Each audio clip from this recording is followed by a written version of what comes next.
Hello and a very warm welcome to Daily Dispatch, a show that gives you all the latest news and updates from the digital ecosystem. I'm Priya Sheth. Thank you so much for logging in at 5 p.m. today. Time now to get you all the top news stories that we've been tracking this evening. Well, health and wellness platform CureFit has acquired fitness facility aggregator Fiternity. Now, Fiternity will continue to operate independently, and the gyms will benefit from CureFit's technology as well as customer base and can expect a 50 to 100% increase as far as overall footfalls and revenues are concerned. Well, moving on to the second headline of the day, venture debt fund Stride Ventures has led a debt round of 10 crore rupees in Sequoia Capital-backed fintech player PropCap. Now, these funds will be strategically deployed to increase their assets under management and increase their penetration amongst retailers across the country. Now, PropCap will also look to strengthen its ties with banks and other corporates by leveraging Stride's network. Well, Mumbai-based education-focused fintech startup Eduvance has raised $10 million in venture debt funding from multiple financial institutions.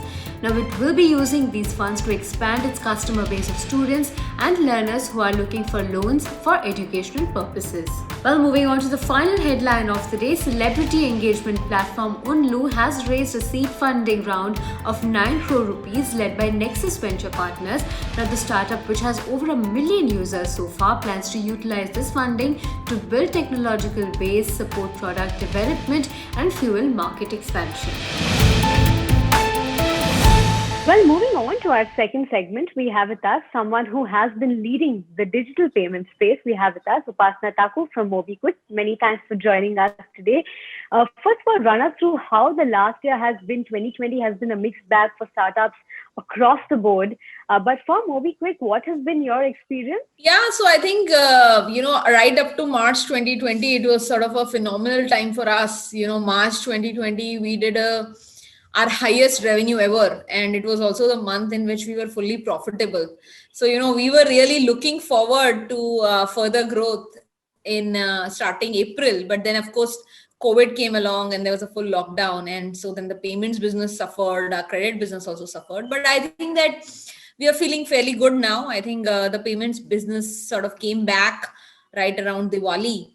And things on the fintech and financial product side is also looking up now since November, December. So, I can't complain. I think there are several other small businesses which are in worse shape. So I think we are happy and excited with what lies ahead in 2021. So far, the beginnings look very promising.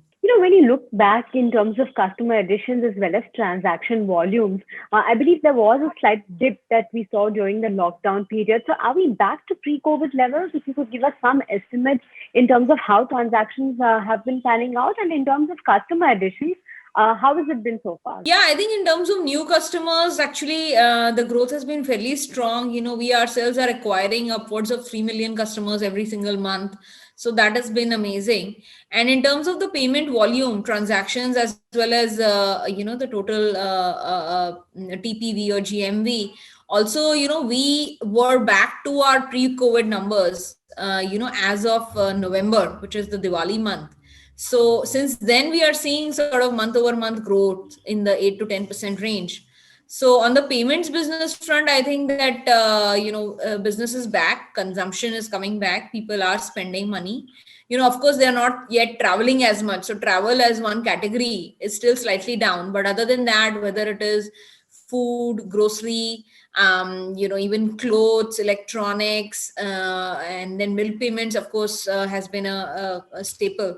So I think we see consumer spending across the board having increased significantly in the October, November, December timeframe, and it continues to grow in January as opposed to the August, September, October numbers. I remember in one of the interviews previously, you had said that MobiKwik will be profitable by the end of FY21. Of course, nobody had anticipated the lockdown to take place and the pandemic to play out. Do you still run by your target of being profitable by FY21? Where do you stand at this point? Yeah, no. So, in FY20, we did about just less than 400 crores in revenue, about 380 crores of revenue we did. And, our EBITDA losses were to the tune of about 50 crores. Of course, there are some below the line tax and other things also. But, we were very happy with that number in FY20. And FY21, we were looking at, again doubling our revenue, which is what we had been doing for the last 3 years. And therefore being able to be completely profitable, with zero loss or maybe 5 or 10 crores of profit. So currently, because the first 5 months of FY21, April to July was sort of a very fierce lockdown kind of time in India, and sort of the consumer spends were really low. So of course, like I said, since then numbers have improved significantly and we are back to pre-COVID. But we are not growing that fast that we'll overcome that 5 months of deficit. So FY21 is going to be slightly flat for us, which means that we'll probably again have similar numbers, almost 400 crores in revenue, and again losses in the 40-50 crore range, which is okay. But now all eyes are on FY22. So in FY22 we are fairly confident that we'll be doing upwards of 750 crores in revenue, sort of beating the 100 million line in terms of revenue, and also we'll be able to be profitable by about 40-50 crores. That is sort of the goal that we are running with now. So does this mean that your IPO plan has also been deferred by a couple of months, considering that the profitability goalpost has also moved forward? No, while the profitability for the full financial year goalpost has moved forward, but when currently SEBI does not require companies to be profitable at the time of going for a listing. So there are some categories, and you can still go for a listing even if you are not profitable. And we are going to take that route. So we are very aggressively working, and MobiKwik will be listing in 2021. I can assure you that much.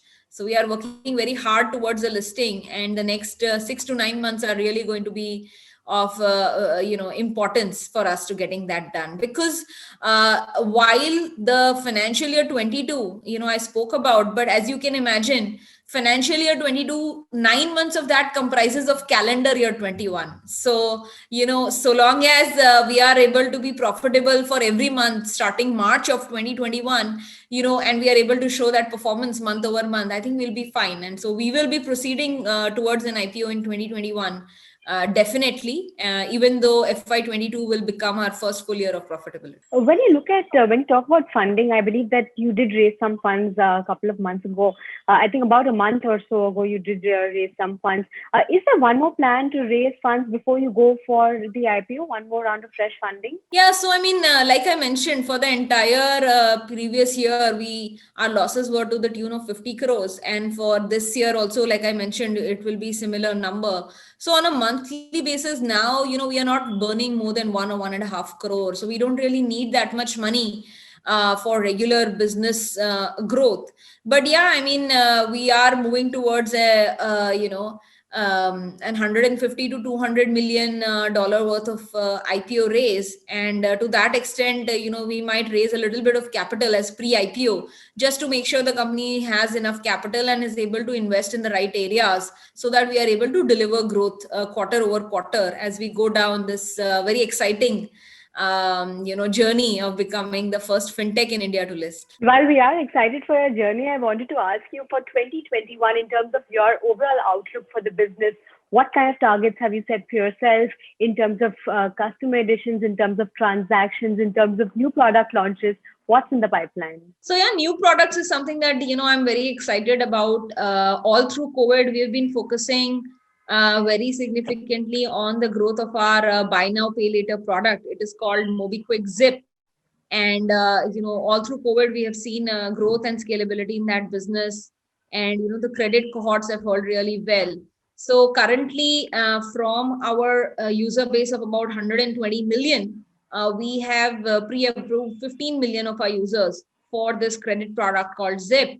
And about 2.5 million people on our platform are currently using this buy now pay later product. They're using it almost, it is like their virtual or digital credit card. That's how they use it for all their shopping. And of course our goal is to get this number to increase significantly. Like I said, we're currently at 2 million and 2.5 million. So we are looking very quickly to get number of credit active users to be at 5 million. Overall on our platform, in terms of payments, about 25 million users are active on the payment front, and that creates a very good pool of revenue. I think our revenue mix still continues to be stronger on the consumer payment side, to the tune of, let's say, 60% of our revenues come from there, and about 20-25% come from the credit business, the digital credit business, and the balance comes from our payment and other financial product offerings. So the goalpost for us is not necessarily in terms of number of users acquired or number of transactions done, but rather it is in terms of what percentage of our users are using our credit product, and what will be our revenue. And like I said, the revenue goalpost is set to 110 million, and that is sort of the primary goal that we operate with. All right. On that note, many thanks for joining us today. It's been a pleasure speaking with you, and we wish you all the very best for your upcoming IPO. We'll be tracking it very closely and hope to get you on our show very soon once again. Thank you so much for joining us. Thank you so much, Priya, and the Your Story team. Well, time now to say goodbye. Many thanks for joining us on this edition of Daily Dispatch. I'll see you tomorrow at 5 p.m. Goodbye and see you tomorrow.